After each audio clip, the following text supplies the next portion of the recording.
Hi, welcome to SBR Videos. I'm Peter Loshak. We are previewing Week 3 in college football right now with returning guest Joe Duffy from OffshoreInsiders.com, who, of course, takes all the tough games. He took USC Stanford last week, and he's taking USC again this week. Joe Duffy, thanks for being back with us. Yeah, thank you, Peter. That was actually a premium play loser. That was 3 of my losers last week against 6 winners in college football. Well, that was a tough one. You could make the argument that, Stanford might have been the right side the way that game went down. They got a touchdown. That might have been the winning touchdown called back by the penalty. But, all right, so Joe Duffy, just so it's clear to everyone, how'd you do last week on your premium plays at your site?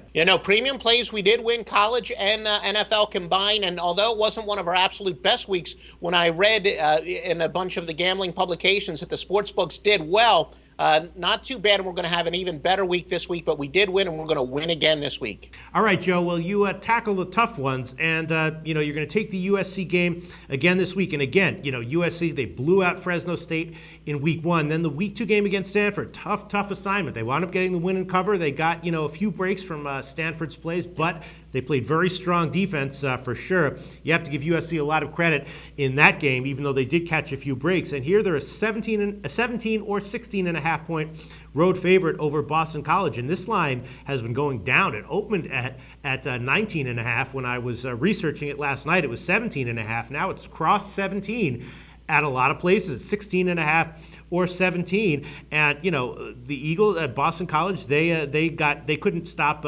Pittsburgh's rushing attack. I'm not sure they're going to be able to stop USC at all. And we saw how USC's defense was able to, really contain Stanford. So they'll probably be able to do it against BC a lot better. So my thought here is I definitely wouldn't want to take a BC. It's either USC or a pass, but the line has been crashing, so I'm not exactly sure why that is. My pick, before I hear what you have to say, USC minus 16.5. What do you think, Joe Duffy? No, I will tell you why it is, because really, one of the interviews you did with me last year, we did a preseason interview just to talk about general philosophies, and I distinctly remember you saying, what are some of the biggest changes you've made in your handicapping over the years? And right. A lot of sharp people whose opinions that I respect really talked me into maybe a half dozen years ago, and they are high rollers, and they're actually loving the home underdog here. This is a great situational game. Mm-hmm. By situational, well, first of all, USC, somewhat reminiscent of when their rivals, UCLA, were traveling cross-country 2 weeks ago against Virginia. They're going to travel 2,591 miles,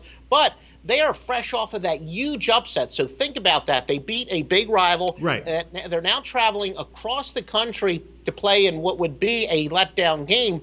Plus, one of the things that you mentioned, sharp players like to look at the box scores to look at deceptive final scores. Now, we have what we call performance gap analysis, where we believe we've got it down to a science where we compare straight-up records as to what they would be if the straight-up wins were awarded to the team that had the most yardage. Well, as you said, USC was outplayed last week. They were outgained by 122 yards, and more importantly, by 1.1 yards per play. So they had some good fortune last week. I think it was a deceptive victory, but a victory that will take a lot out of them emotionally. And traveling all across the country, really just a tough spot, laying a huge number. Obviously, they're the more talented team. That's why they're such a big road favorite. But a good situational play on Boston College. And yes, I am aware that Boston College does have a key injury on their offensive line, but still, it's a good situational play here. All right, I'm just thinking, people are talking about USC as making the, the national championship playoffs now. So, they're not going to be looking ahead to any game. They have a bye next week. And, so if this was like maybe 24 or something like that, then I could see it. But USC is going to be pretty, make sure they come out with a win here, right? Yeah, no, we talked about that before. And I got to say that ESPN, they're trying to make it interesting. And I think ESPN is almost campaigning for teams to have style points.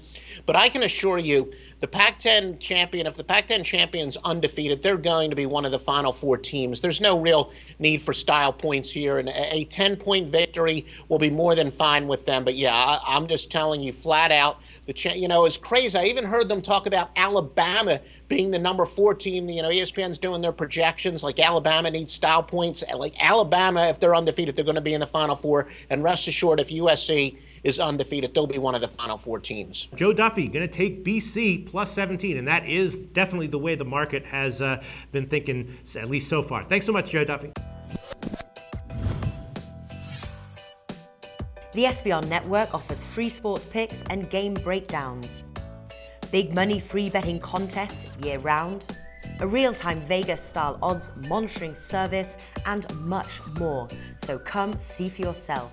To stay updated on SBR news and promotions, follow us on Twitter, Facebook, and Google+, and do be sure to subscribe to the Sportsbook Review YouTube channel to catch all our daily sports shows.